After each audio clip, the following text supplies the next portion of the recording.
What's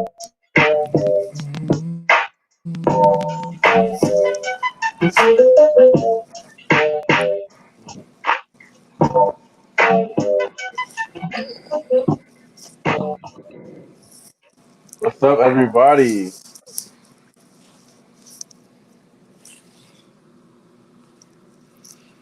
Hey, my What's up, mic was everybody? muted. Hey, so welcome to another episode of Winning on Purpose. Uh, and we have this is our first episode with actually having someone live with us, which is really cool. And so I'm gonna let Halima introduce this amazing chef on the line.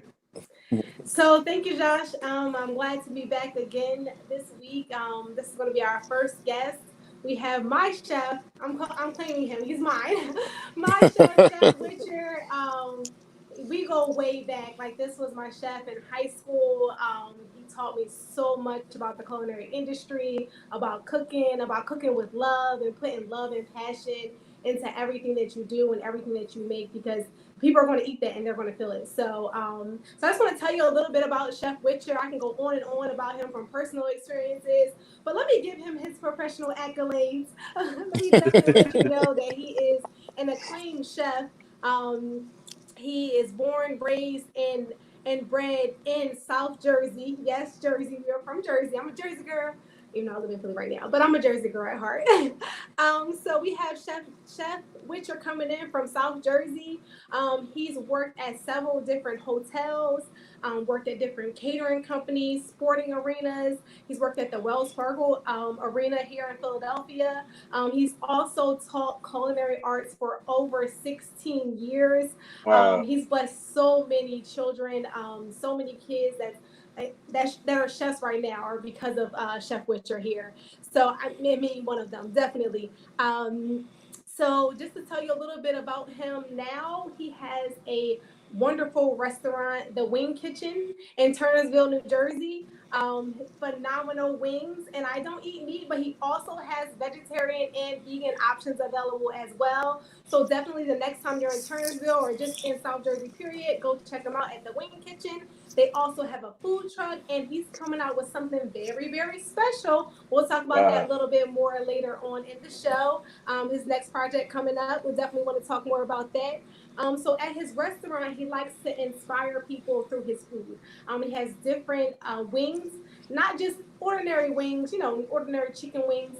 He definitely has a international flair into everything that he does. So he puts love into everything that he does. He has inspiration from his mother, from his grandfather. He's just so phenomenal. And a lot of you may have seen him. His face may look familiar because he is the winner of Chopped. So Wow. everybody watches Chop. I don't care if you don't cook or whatever. You like Chop. Chef Witcher is the winner of Chop, and he's also, if you're in the Philadelphia area, he's been on Fox 29 News, different segments at his restaurant and different segments in the studio as well. So I'm so super duper proud of Chef Witcher, and thank you so much for joining us today. Yo, thank you guys for having me. I love it. That Every was a bit great of it. Thank you introduction. so much. It was. Thank you. So we just want to get right into it. We want to get right into it, and we want. Oh, wait a minute! I left out the best part. Wait a minute! Wait a minute! Wait a minute! This is the Father's Day edition, so I have to talk Yes. about the kids. I gotta talk Oh, about the the little Father's Day ones. edition. Oh, I love it. Father's Day edition. I gotta talk about the little ones. So he's been married to a sweetheart. Oh my goodness, I love Miss Richard. For 18 years, they are high school Wow. sweethearts, and they 18 have three years is. children. They have a daughter who's 14, a son who's 12, and they have a new little tiny little baby that's 5 months. So we're going to talk more about that collaboration as far as being a father and still going after your purpose. Yes, I love it. Every bit of it. That's cool. So I think the cool part about why we wanted to do a Father's Day edition is we wanted to one highlight, strong male role models as well, especially with this whole state of Black Lives Matter. Just really that, what are we doing to really progress as we're really impacting lives? So just starting off, what created this love and passion for food, man? It always starts for me. It's for my mom. You know, my mom was a phenomenal cook. I mean, she would take basic ingredients and make magic out of them. Mom's kitchen was the hub for the whole neighborhood. So when mom was cooking, everybody was trying to come over. Hey, can we come in? Can we do something? Whatever else. And mom fed everybody. And just the flavors and the seeing the type of joy she could bring with dishes and with food and with simple things to so many people was incredible to me. And then she would tell me a story about my grandfather. So my grandfather was a chef in upstate New York, Julius Jones, and he had a job out of school in like 5th grade, get a job, taught us how to read off of like soup cans and stuff, and ended up being an executive chef for like the Rockefellers in New York. So really, it kind of brings the whole gamut around to me, from the passion of cooking, for the passion of education, and then just bringing it all back together again and be able to honor, him and my mom, and so much so I named my first son after him, Julius, Wow. just to honor him itself. Well, that's an amazing story, and I think too the presence of that story is just phenomenal too, especially when you're talking about really living on purpose, which is what we're talking about today, winning on purpose. So with that, how did his impact play a role in your life? Um, what's amazing is, all my grandparents that passed for me before I was born. So just through the stories of my mother and the passion she showed me in telling stories and the excitement and almost like living through her eyes, it was a big impact on my life. So even though when I was small, I always knew I wanted to be a chef. There's nothing else in the world I wanted to be but a chef. So on Saturday mornings, I have two brothers, and I have an older brother and a younger brother. I was trying to get up early on Saturday mornings and get down to the TV before they got up, because back then there was no Food Network. So, it's either Saturday cartoons or Channel 12 for the cooking shows. So I'll get up, turn to the Channel 12, watch the cooking shows real quick before they got up. And they was mad at me, but guess what? I was watching all the cooking shows there, learning all the new techniques and whatever else, and and that was it. Oh, that's cool. That's cool. Um, so now even just talking about that whole with the family life and just really so as a young were you with like the chef of the household as well too? I know were you practicing those recipes that you were learning inside the kitchen, whipping it up? I was absolutely not the chef of the house. I was the chef. I was the chef. When my mom went to the store, went to church, and she left me home. And I can go in there and dibble and dabble in her kitchen and try and try some stuff out. And they were the guinea pigs. Um, Oh, that's cool. yeah, so mom was definitely the chef of the house, and I was just kind of dibbling dabbling, watching what she was doing, and that was it until I got into to high school and got to a culinary program. Oh wow, cool. So with the culinary program, how did that really kind of lead you towards becoming a chef?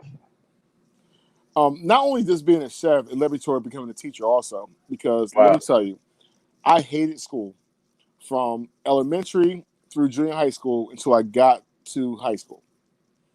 I hated every bit of it. I didn't like school. I wanted to be sick. I was playing like I didn't feel good to get out of school. When I got to high school, it was different. First of all, I could go through a career that I knew I wanted to do, so that made me excited. And then I was a wrestler, so I wrestled and I did culinary, and it was like a whole new world.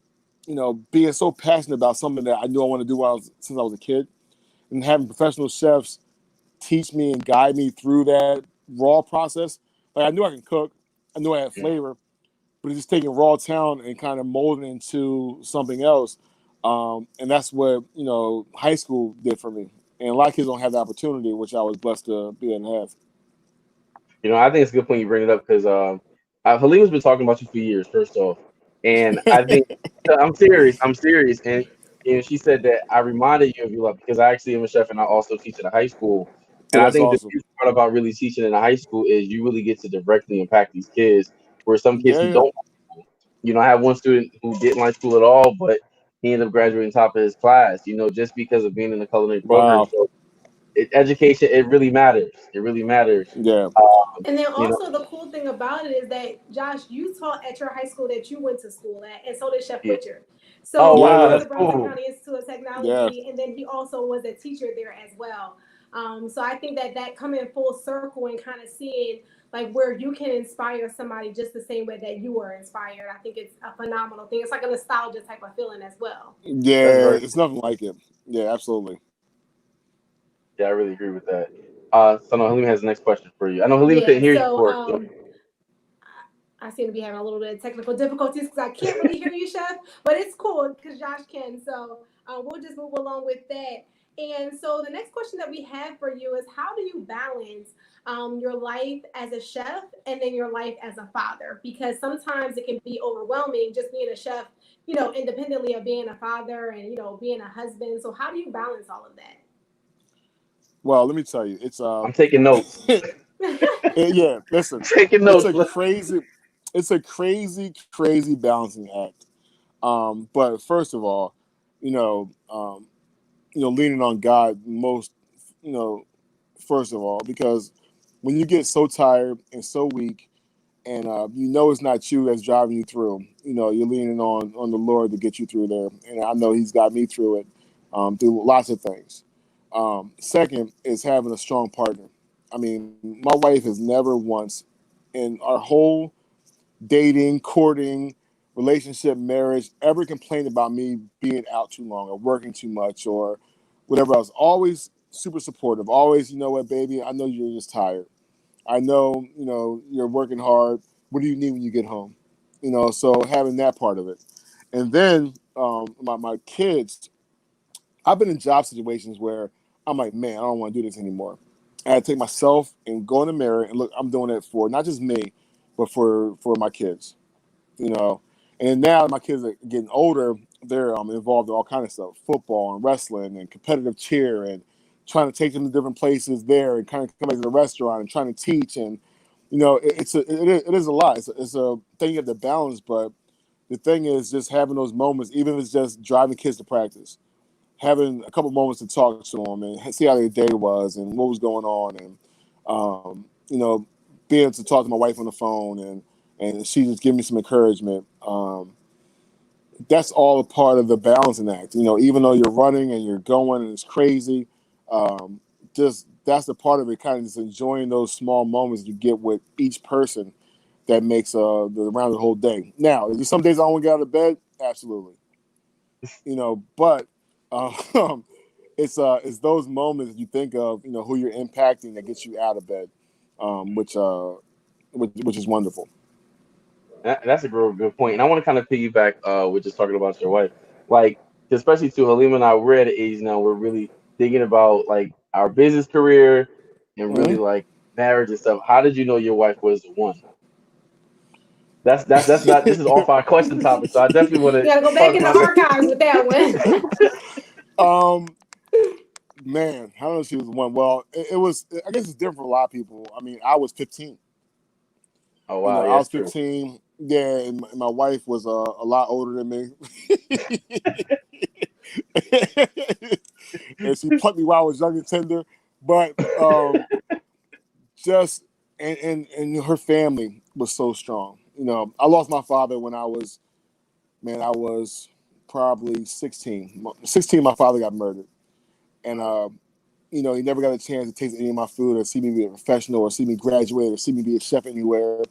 And my father-in-law, who passed a few years ago, stepped in as my dad, and he was a strong black, role model that did anything for me. Always willing to talk to me. Always an ear to listen.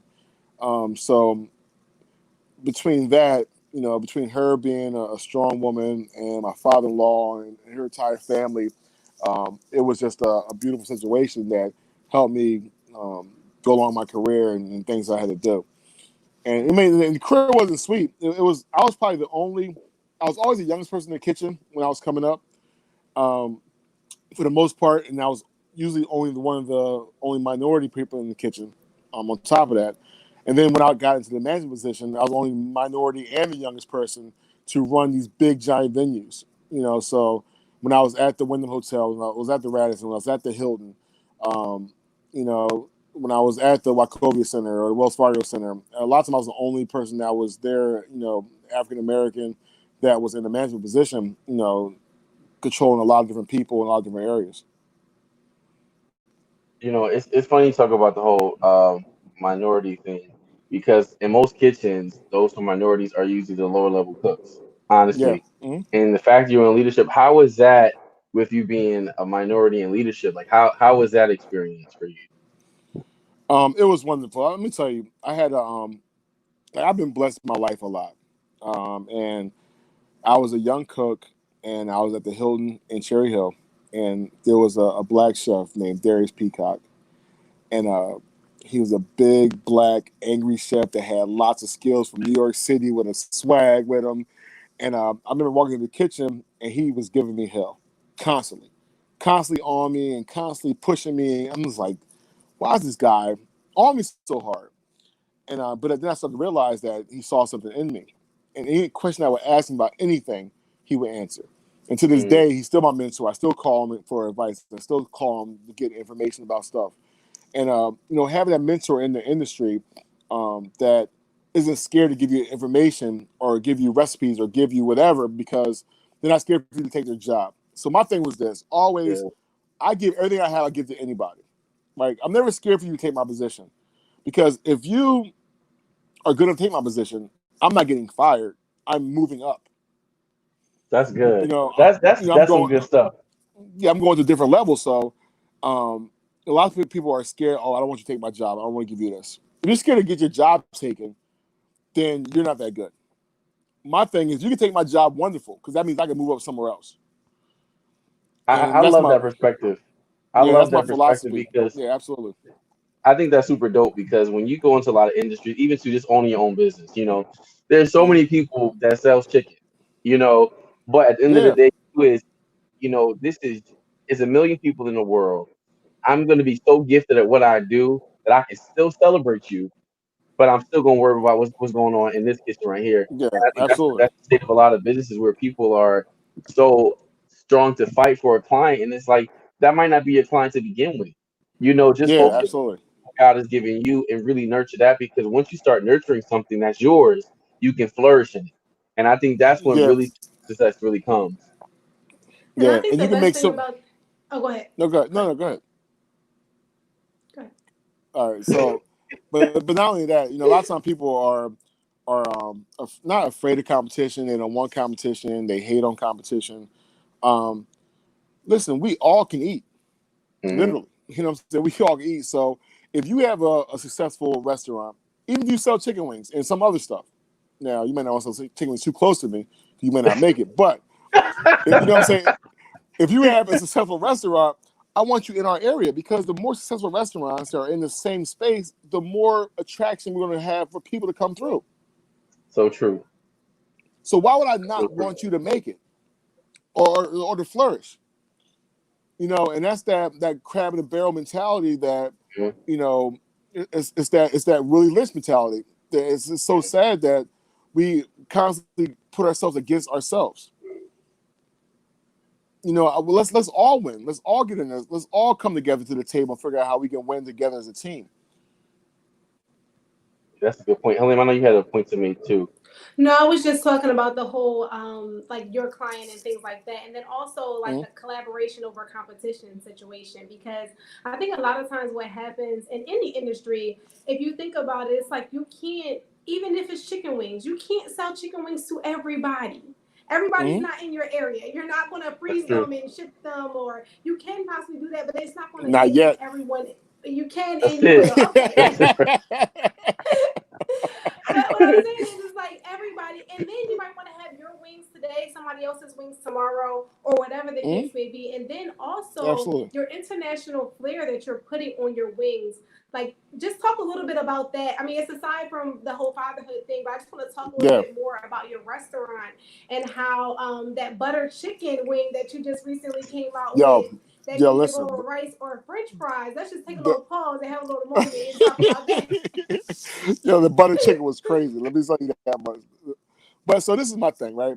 So first of all, how I got into chicken wings altogether was, like, when Halima was in school, a lot of kids, we did Skills USA, and I was Oh an yeah. advisor for Skills USA, and a lot of kids didn't have money to go on competitions, so they needed somebody to fundraise. So we sat down and said, what can we do for fundraiser? Let's do wings. So we made these couple flavors of wings up and started selling for a fundraiser, and people loved them. And years later, people would still hit me up like, yo, when you making them wings again? When you doing this, whatever else? So that kind of got me into, what, why not do it as a business and really, make wings? But, chicken wings is such a an easy platform, and it's so familiar to so many people that they'll try different things on a chicken wing. So I'm like, all right, cool. I can make these crazy international flavors and put them on a chicken wing, and then people a little more, willing to try these big flavors because they're on something that they know, like a chicken wing. They might not go to an Indian restaurant. They might not go to a Jamaican restaurant. They might not go to a Southeast Asian inspired restaurant.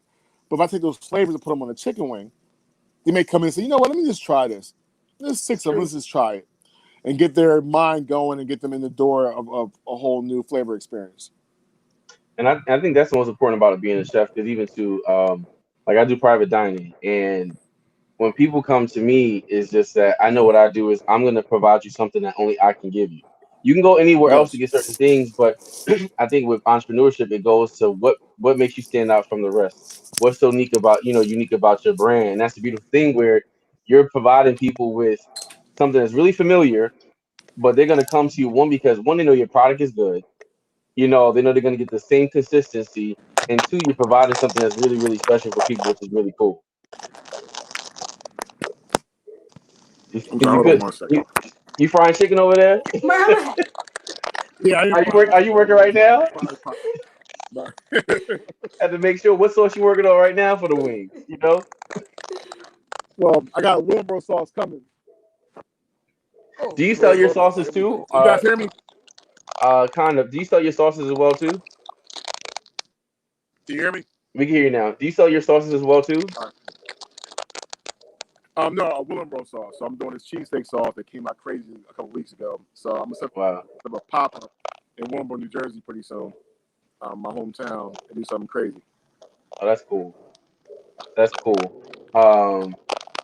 It's a little staticky on your phone though. Hold on. I don't know. It might be without your headphones. Got to be back on again. I'm not sure. But hold on 1 second. Let me. I'm so sorry. Give me 1 second. That's cool. You good. You good.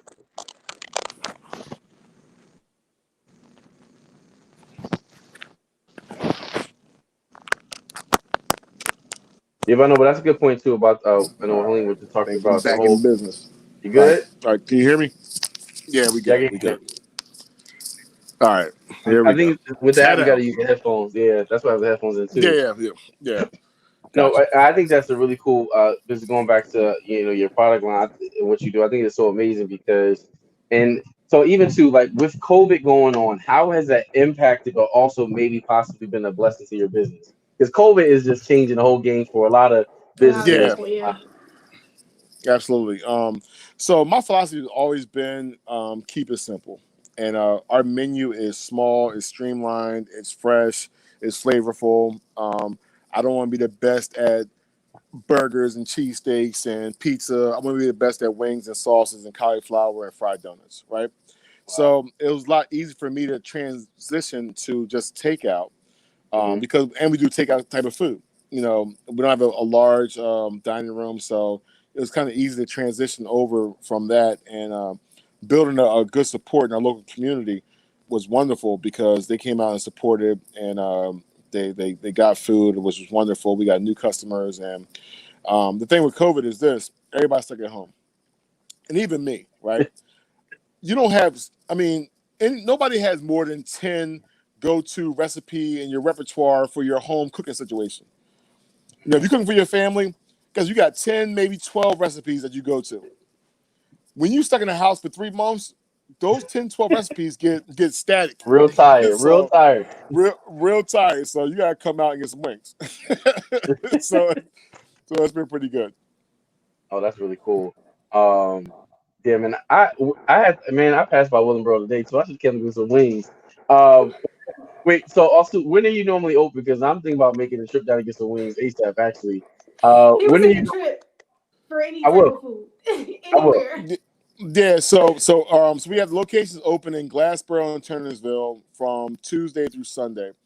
For the most part, it's 12 to 8. Sundays are 11 to 7 at Turnersville, but 12 to 8 from Tuesday through Sunday. Yeah, I might be there tomorrow, actually. Come on down. Let me know you're there. Good. No, yeah, I will. I will. Seriously. No, I will. No, and I think it's cool too, especially I think it's real cool, especially with the state of just really just supporting black businesses. It's just that we have to do our part. Like for example, this too. Yeah, Even though I'm a chef, I'm not gonna cook all the time. I gotta support other yeah, people Right. as well absolutely. too. And I think that's the Yeah, biggest thing too is you're not the only person that does this. So at the end of the day too is I'm gonna respect your gift, but let me support somebody else too. Like there's so many people I know do private dinners. I can't do everything, yeah, so let me slide something to you. Let me come and support you, and that's how you really build yeah, that community and that strong absolutely. community. Yeah, I and so I mean, have I have. Okay, I'm sorry. Sorry, go ahead, Chef. no, go ahead. No, you older Chef. You get to talk first, Chef. No, it's just, I've been blessed to build a community of chefs. Chef Aaron McCargo from Camden that won Wow, the he's next super next dope. Super dope.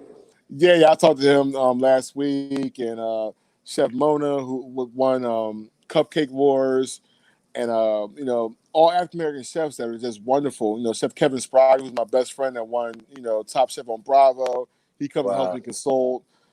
So we're a squad. We're a squad of some powerful chefs and people that can make a lot of things happen, and this is kind of how do exciting. you keep that humble approach? Because I think that's another thing too. And I feel that vibe from you about just being humble. With all your accolades, of what you've done and where have you been, competitions you won. How do you stay humble and in the frame of mind of still as great as I am? I'm still going to pursue this goal and this passion humbly. Um, I'll tell you what. When we started the Wing Kitchen, so my business partner is an Italian guy named Roger Baldacci, and he's a really great guy. And when we started the Wing Kitchen, when we were coming up with ideas, I was homeless. Wow, We had lost our house. We were staying at my father-in-law's. We were staying at Roger's house. We were staying in hotels, and I was staying in Walmart parking lot sometimes, sleeping in my car.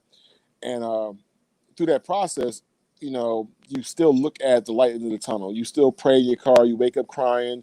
You go down and you look in your phone and you come up with ideas and logos and names and that kind of stuff. So guess what?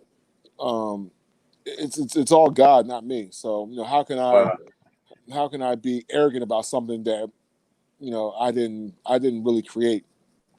How can I be arrogant about something that That's some good um, stuff. that that so many people I've stood on their shoulders and I've asked and I've asked my I charge my phone at your house because we don't have anything to go right now.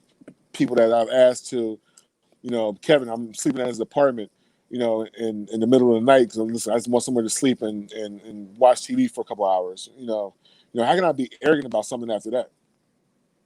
Man, So I'm about to cash up your offer right now, man. You talking good stuff right there. No, I'm serious because so you know what it is too. And I just think that people they look at where you are now, but not realizing this wasn't overnight. Like you don't know what I've been no, through. So no, one, don't judge it, yeah, don't compare it, because I've got it took me through a lot to get here. yeah, So absolutely, understand my story before you start making comments. Because you never yeah, know, and yeah, that's just blessed me about what you was talking about right now. People don't even know the half of the story. And I'm thankful like for sharing that with us because um you just never know who's going through something else too. And a lot of times, especially when we work with young people, I think the yeah, reason why we go through a lot is because our story is just for them. yeah, To absolutely, motivate them yep, to get to the next level. And I yeah, just appreciate that. And I Yeah, know and they only can make yeah. kind of Well, see thank where they're going to be in the future if they stay the mm, course and persevere through it all. yeah. 'Cause sometimes when you're in the storm, you can't see out of the storm. When you're in the storm and the storm's swirling, you're so engulfed in the storm that you can't see the other side of it. And not that I always saw the other side of it, but I knew down deep that there was another side. And mm, putting on that mask every day, going out, and nobody knew what I was going through. I was still teaching, I was still cooking, I was still catering, I was still coaching. Nobody knew what I was going through. Nobody knew that. I slept in a Walmart parking lot and went to the gym and took a shower and came to school that morning. But man. God, man. And that's man, with the teachers, and it's crazy because when you're a teacher, because I have 120 students, so Mhm. you have to have a wall up just for them, and Oh, then you don't absolutely. even know you have your own personal stuff going on as well too. So I Right. think that's really, man, that's touching me, man, because it lets me know I'm not alone in certain things because people just never Yeah. know, and you always have to put a brave face for your students because to them sometimes you're a superhero. You're the only Yeah. positive Yeah. feedback they'll get every single day. That's it. Yeah, absolutely. That's it. So that those couple hours that you're there, it is. I remember me being a student, and like teachers weren't real people. They were teachers. They were this on this Yeah. pedestal, whatever else. And you know, it's trying to keep that nostalgia up, and it's still letting you know you're human. And that's the part that's different. That, you know, there's only a few teachers in my life that I connected with that knew they were human, which made me think differently. So even with my students, I'm not saying I can relate to everything they go through, because my students go through some crazy, crazy, crazy stuff. Yeah. But I can tell you what I went through. I can tell you how I persevered, and from there we can come to a common ground and then build from there. You know, and I think that's what's important. Yeah, that's really cool. Olivia, you still can't hear? So yeah, Okay. I Okay. can't hear Chef, but I'm just nodding along and trying to read his lips. But so Because he's dropping some good stuff right here. I'm like, oh, I can't wait to watch the replay. This is good. Oh man. But I did want to say, since I hear from Josh's responses that you're talking about mentorship and how you are with your students. What advice would you give your younger self? Like if you could go back and talk to, Lil Witch, you could just talk to Lil Witch, and you can go back to him and you can talk to him and really tell him something as far as some type of advice moving forward. Man, that's a very tough question, because I don't know if I would tell my younger self anything that might change my course right now. That's good. That's a very, very tough question, because I may tell myself something, my younger self, that I might change the course that may change what happened right now. So I'll just tell my younger self to, no matter what happens, always believe in God, always keep a tight, close, small team around you, and keep on pursuing your dream no matter what. That's cool. I like that too, because I think, some people give these long lists of what they would tell themselves, but you said something really good that was really profound. Was you said a comment about, you don't want to change the course of what could have been. And right there, that means a lot, because a lot of times too, if you would change something, you never know how that moment really shaped who you are right now. Absolutely. Yep. Tyler Perry did an interview saying how, he would never change those jobs that he worked, because it taught him something for his bigger picture now. And I think that's a beautiful experience. I think that's a great way to look at it too. Really amazing. Yeah. So now we have just one little thing about that, as far as with purpose, because I think a lot of times people are so fixated on what's happening to them and not finding the purpose in whatever happened. Being able to identify why did this happen to me, or why did this happen for me, or why did this happen with me? Being able to identify the purpose in every situation, I think, is a very important aspect of life. Because if you're going through life and you're just thinking like, okay, well, what's going on and why is this happening and why me and all this type of things, you're losing the point. You're missing the point. There's purpose in pain. There's purpose in perseverance. There's purpose in everything that you do and every person that you come in contact with. Everything that happens for you, everything that happens with you, everything that happens to you, it all has a purpose to bring you to the point that you're at today and the point that you're going to go to in the future. And that's why we do this whole segment on purpose. We were just talking about this. We've had these conversations that were so deep for over 12 years. And if people knew the half of what was going on behind the scenes, it just really changed your thinking about it, because I'm blessed to really honestly have somebody like you in my life, because we're always able to. Today, you challenge me to something different today as well, too. Every day we're really, just because that might be a way of doing doesn't mean it's another way. Right. And as my friend, and we're working in purpose, when you're telling me these things, I'm going to take it in, because I know for a fact that as my accountability partner to reach my purpose, you're going to give me a different angle. And so it's just a really good point about just why we do what we do and why we have this platform. We're going to keep bringing really I think we lost Chef, but we have some amazing people coming up pretty soon. Yeah, Chef is making the sauce. That's what he's doing right there. That's what he's doing. He had to go check on his wings. Yeah, the jerk sauce wasn't ready yet, so y'all got to get off the phone. But just keep tuning in, guys. We want to keep bringing more to some really dope, powerful people to you guys, because this is a collective effort that we want to work together to build. When you win, I win. And I love what you said about working with so many other chefs, because there's so many competition that you could really have, but instead of saying competition, you know what, you're my success partner, and we Okay. just roll it like that. So we want to wrap up today's session. Thank you so much for watching. Halima, I'll talk to you later, but we're gonna be here same time next week at 6 p.m. And we'll be back with another guest next week. We'll Well, have Chef, another he came back, phenomenal say guest. bye. We'll have another phenomenal topic. Oh, there's We Chef. got Chef. The jerk sauce is ready. The jerk sauce is ready. We said he had to finish all the sauce. That's what was going on. I'm sorry. The fryer was bubbling over. Make sure everything was good. Right. Coming back. I just I got to get it now. It's now or never. But just to wrap things up, bringing it back to the kids, how does your children inspire you and impact you to follow your purpose and to really discover what you're meant to do in life? My kids are probably the most wonderful children on earth. And the best part is they were there from the beginning, right? From the Wing Kitchen. They used to wear the chicken suit and dance out front in a chicken suit, holding the sign saying, "Come get chicken wings."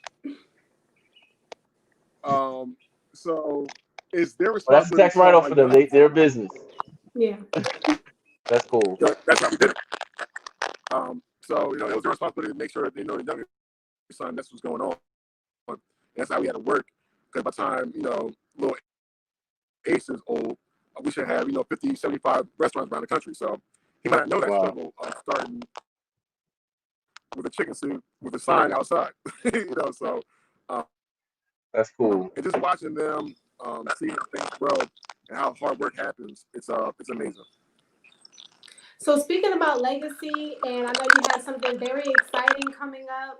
So if you want to talk a little bit more about what you have next coming up for your legacy and what you want your families to be able to pass down and to be able to create with your business. Yeah. Gotcha. I know it's a little static. I'm sorry. My phone was dying, so I had to plug it back up without the headphones. But so what's coming up, we're opening something called Witcher's Kitchen. And Witcher's Kitchen is going to be a venue that we can have cooking classes, private dining, recipe development. It's going to be a test kitchen. It's going to be meal prep. It's going to be a commissary from all our locations. So it's pretty exciting that we can take an area, people that have any catering, maybe inspirations that are still working out of their house, that they're supposed to be doing.